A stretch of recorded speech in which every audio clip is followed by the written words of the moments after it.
Putting together a cast for a show is always a challenge because you not only cast each role the best you can, but look at the sort of the big picture and see how everyone looks together. Lost was an especially large challenge because the cast was 14 people. We had 3 weeks to cast the whole show. Not only cast the roles, but also respond to the pages that were being written. Like, we were figuring out who would be in the show as we were writing the script. There were so many inherent challenges in, like, a TV show that takes place on an island. Is it going to be Gilligan's Island? Is it going to be Survivor? All of these issues were sort of informing the process. We were sort of on a daily basis saying, okay, there's another new cast member, there's someone else we've just come up with, or this person's going to be, you know, a permanent cast, this person's probably going to be a guest, no, it's going to be a permanent, you know, and saw all these actors, many of whom inspired the characters. We didn't have a script.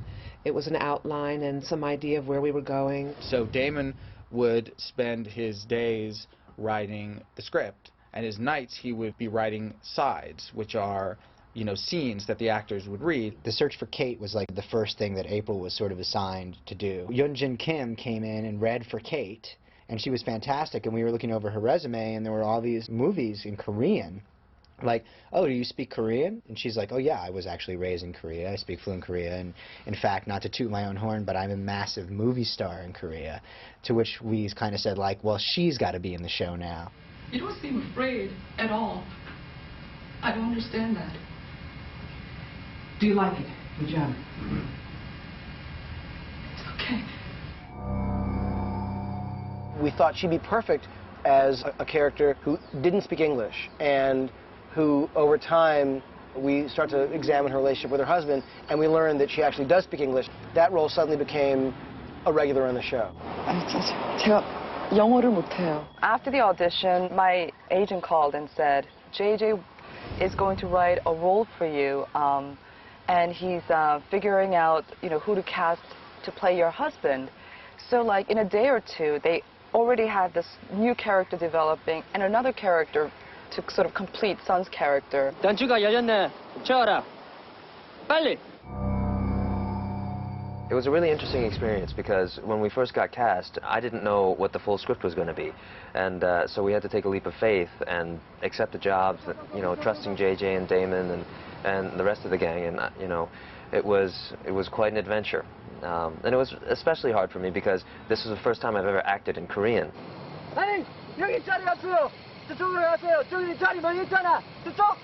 And so, you know, I had to brush up my language skills, and I hadn't spoken regularly since, you know, high school with my parents. So it was a really interesting challenge. 여기 음식이에요. 한번 하나 들어보세요.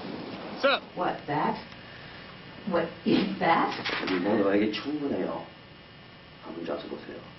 Dude, guess what? I'm starving, but I'm not nearly that hungry.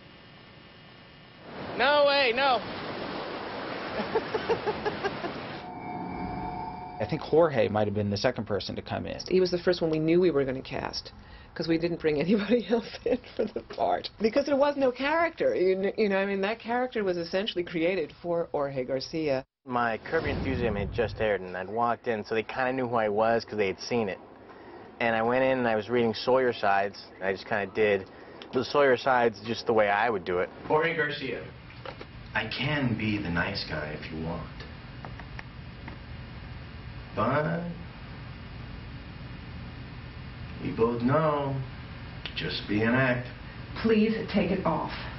What do you give me? It's not yours, goddammit! Give it to me! Give it to me! It's not yours! Stop. It's not yours! You don't deserve it! What do you We loved him. He was just like spectacular. And my recollection was I had never seen him before. I'd seen that episode the night before, and he came in. And I was like, oh my God, that's the guy. And it was, I mean, it wasn't even a question. We didn't read anyone else for the part of Hurley.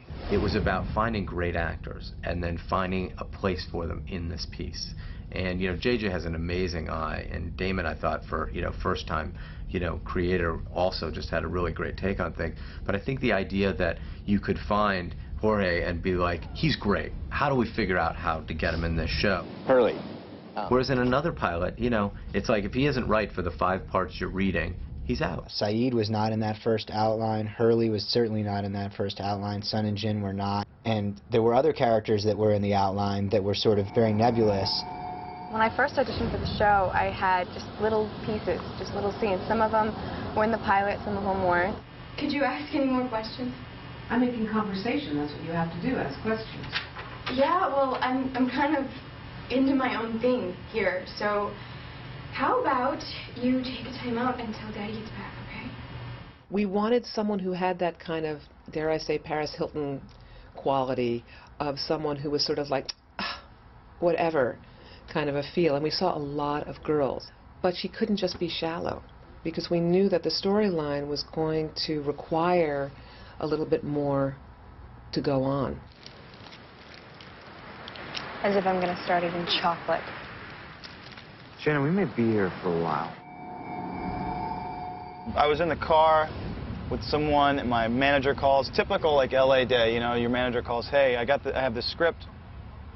I haven't read it, but you should check it out. It's a pilot. And at that point, I had said, you know what, I just don't think this year I'm going to read a pilot. I don't think I can put myself through it again. I just don't want to do it. Where I get home, look in the fax machine, it says J.J. Abrams in Hawaii.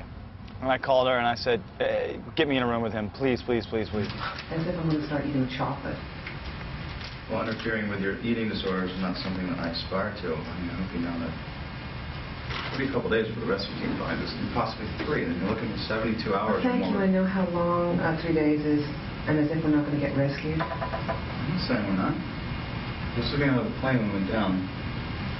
There's really nothing out there. We're 6 hours out of Sydney. There's nothing. I was actually working up in Edmonton at the time, in Canada, in the many feet of snow with freezing feet, finding out about this, and I wasn't able to come down to meet on it. I ended up sending a tape. My best friend, her name's Ruth. She's the greatest. Known each other since we were 6. She's funny as hell, and she's married to this amazing guy. We met him the same night. I was actually kind of pissed that he liked her. Emily was really Australian. That was one thing we were really looking for, because the plane was leaving from Sydney. It was also someone who could have the youth and the sweetness, but also someone who looked like they'd had a life. Morning delivery. Oh, you're sweet. Thanks. Well, I figured in your condition, with the extra baggage, you know. Well, I can still walk. Barely. Anyway, I worry about you out here, you know. It's very sunny. I was offered mainly fantasy-based characters, elves, pixies. So a contemporary character was important for me, and someone who had a little layers, you know, and edge to him. Charlie?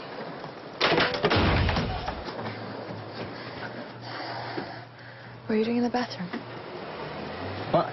He was pretty true to what he ended up being, except he was much older. He was constructed as a has-been rocker who'd been a big hit in the 80s, but was now washed up and had a heroin addiction. I went in with sides for Sawyer, for Josh Holloway, but my agent said, chances are you're probably not going to read for that, because it's not going to be suitable. But they're kind of doing a relatively open casting call at this point. My name's Dominic Monaghan. Hey. Hey. How's the arm? Oh, breaking ball's probably going to suffer, but I think I could give you a few innings. Fire's going pretty good if you want to come over. I'm okay here, thanks. I don't think we should tell anyone about what we saw. What did we see? When Dominic Monaghan came in, he was just such a good actor that we thought, well, you know, you can be a young has-been. Excuse me. Are you sure you want to be smoking with the plane? Sure, you want me to shove my foot up your ass? Sawyer, in the original version of the outline, he was sort of a Prada suit-wearing, slick kind of con man, like a la like Gary Glenn Ross, like a Mamet kind of style guy. I go to do the reading for J.J. and Damon, and on the breakdown it said, slick city con man, and he's from Buffalo. You want to know about me? Oh, yeah. Sure, if you like. I was born in Pittsburgh. Father died when I was 2, mother when I was 4. Moved to Buffalo. Lived with my aunt and uncle. She sat around on a fat ass all day while he ran scams. About halfway through it, I got stuck. Couldn't figure it out, so I just kicked a chair into the wall. And then it all came back to me, so I finished out the monologue, and I think that's probably what got me the job. They were like, ooh, Yeah, we're looking for a salty kind of guy like that. He was not at all that guy, but he was so watchable that we're like, okay, forget the fact that he's a Prada suit wearing like slick guy. Like this guy's sort of more of a feral, like, you know, southern, you know, equally intelligent, but a different kind of guy entirely. So let's rewrite the character around him. Come on, that's it! Over! Come on, that's it! I think I'm this ready. You want some more of me, boy? Tell everyone what you told me. Tell them that I crashed the plane.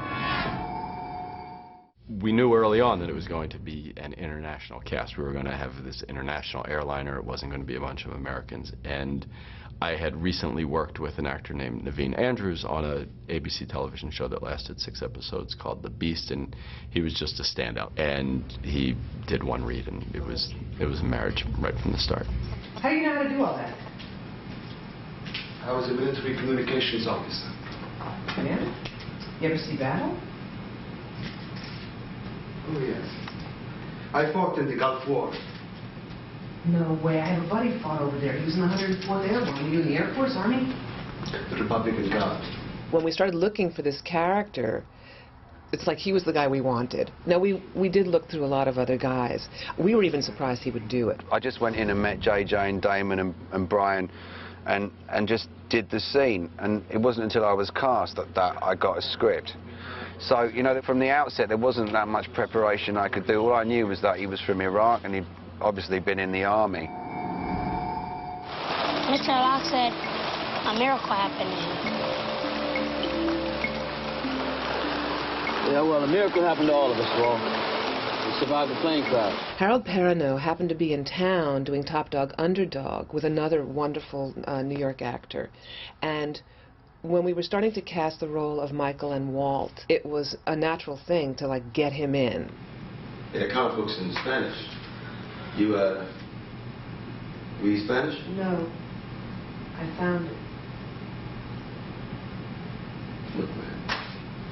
We need some help here, all right? I don't know how to do this yet.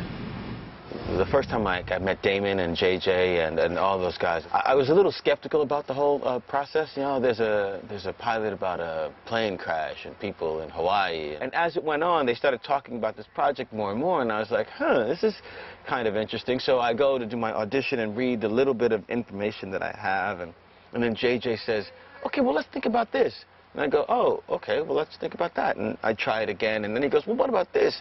And then suddenly it kicked in my head, like he did some Jedi mind thing. Like suddenly I got it, like, oh, my God, there's so much to do here. There's so much to fill in. There's so much. And they started talking about all these ideas that they had. How's your son? Walt? Yeah, I think he'll be all right.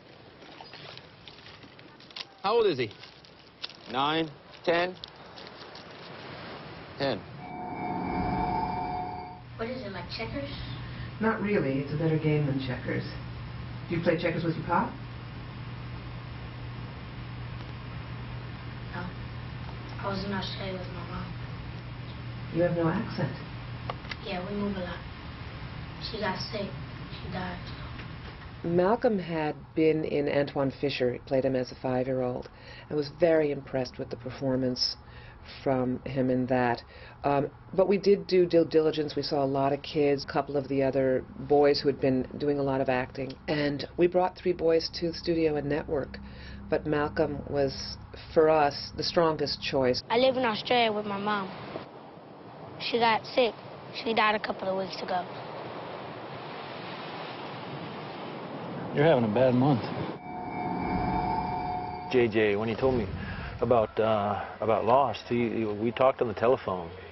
He told me while I was working with him on Alias that we would do something together. JJ said, there's not going to be a lot for you in the pilot, the first couple episodes, he said, but your character's going to develop and you're going to be happy with it. And feeling like I do about JJ, I said, I'll take it.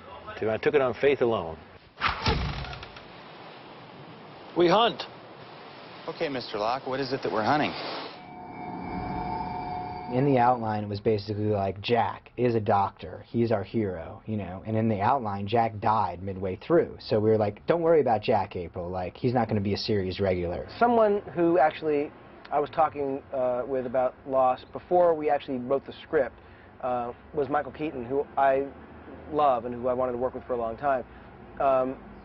You know, I don't even think there was ever a script sent to him, though, because by the time I was sort of ready to give it to him, we decided we were going to keep him as a regular in the show and not as a guest star, you know, in the pilot, and he wasn't going to die. But he wasn't interested in doing a series. He just wanted to sort of do it in the pilot, to do a kind of guest star cameo. From the beginning, from the very first time Damon walked into the room and we started talking about it, there was no doubt that Jack died. They went into the cockpit.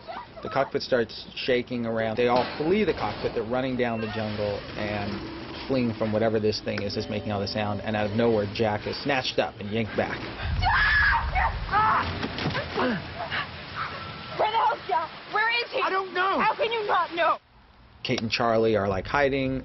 The two of them go back and they find Jack's body perched in a tree, and it later became the pilot. The character of Jack died about halfway through, which we did because we thought it would be an interesting, unexpected, you know, kind of story turn. The big psych out is the audience will be totally invested in this guy, and then he'll get killed in the middle of the show, so people will be like, oh my God, the show, I never know what's going to happen next. But what it did really was just anger the people who read the script. They felt like they were going along with the ride, and they, you know, were into the story, and that the death of that character sort of took them out of it, and it made them sort of resent the story. He died without a doubt until a week before we started shooting, when Steve McPherson, who was the head of Touchstone at the time, was adamant about Jack living. His point of view was, you're asking your audience to have faith in this character and to believe in him, and you don't want to take that away.